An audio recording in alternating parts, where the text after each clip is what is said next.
నేడు తెలంగాణ అసెంబ్లీలో ఇరిగేషన్ పై శ్వేతపత్రం, శాసనసభ వేదికగా మరింత పెరగనున్న వాటర్ ఫైట్.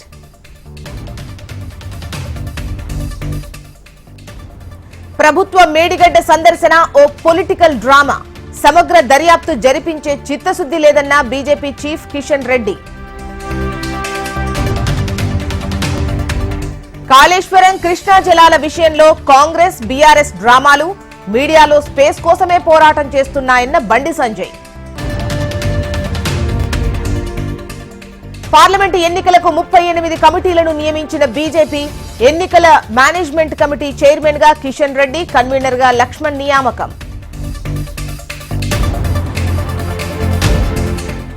రానున్న రోజుల్లో రామరాజ్యం చూడబోతున్నాం. అయోధ్య రామ దర్శనానికి రైలును ప్రారంభించిన ఎంపీ అరవింద్.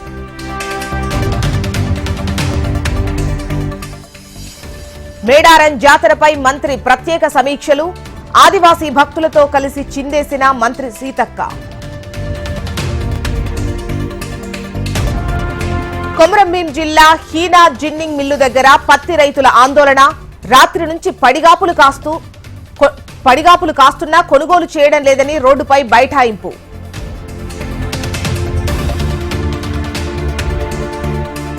పీవీకి భారతరత్న ప్రకటించినందుకు కృతజ్ఞతగా బ్రాహ్మణ సంఘాల ర్యాలీ. మోడీకి కృతజ్ఞతలు తెలిపిన పీవీ మనవడు సుభాష్.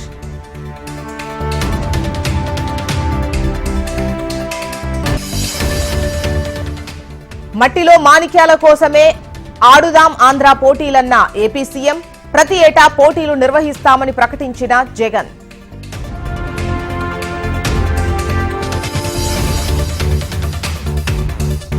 కృష్ణా జలాలపై సీఎం రేవంత్ రెడ్డి వ్యాఖ్యలు సరికాదన్న ఏపీ ఇరిగేషన్ మంత్రి.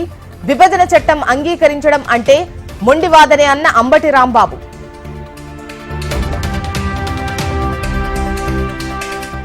జనసేనాని పవన్ భీమవరం టూర్ రద్దు, హెలీప్యాడ్ అనుమతులు నిరాకరించిన ప్రభుత్వం.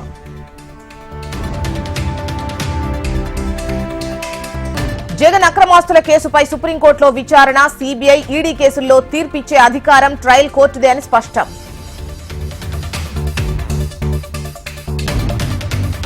గురజాడ యూనివర్సిటీలో పలు కార్యక్రమాలకు శంకుస్థాపన. 40,000 మంది స్టూడెంట్స్ కు ఇంటర్న్షిప్ కల్పిస్తామన్న మంత్రి బొత్స. ఏపీ రాజధాని అంశంలో వైసీపీ మరో కొత్త రాగం.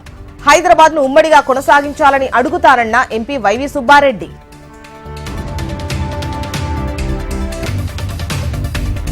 రైతులకు ఇచ్చిన హామీలను బీజేపీ తుంగలో తొక్కారన్న కాంగ్రెస్ అధ్యక్షులు. రైతుల హక్కులను, గొంతును మోడీ ప్రభుత్వం అణిచివేస్తోందన్న ఖర్గే. యుఏఈ పర్యటనలో భారత ప్రధాని మోడీ. ఇంధనం, ఓడరేవుల రంగాల్లో సహకారంపై ఒప్పందం.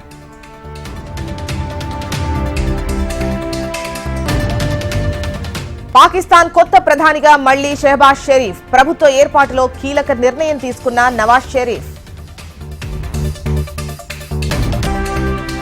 పాలస్తీనియన్లకు సాయం చేసే సంస్థలను తొలగించండి, ఐరాస ఏజెన్సీ కార్యాలయాలకు ఇజ్రాయెల్ హెచ్చరిక.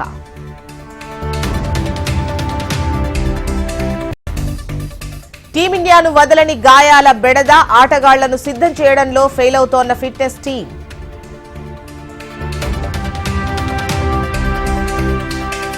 ఏఐ జెమినీ వాడకంపై యూజర్లకు గూగుల్ కీలక సూచన. వ్యక్తిగత వివరాలు అందించొద్దని హెచ్చరిక.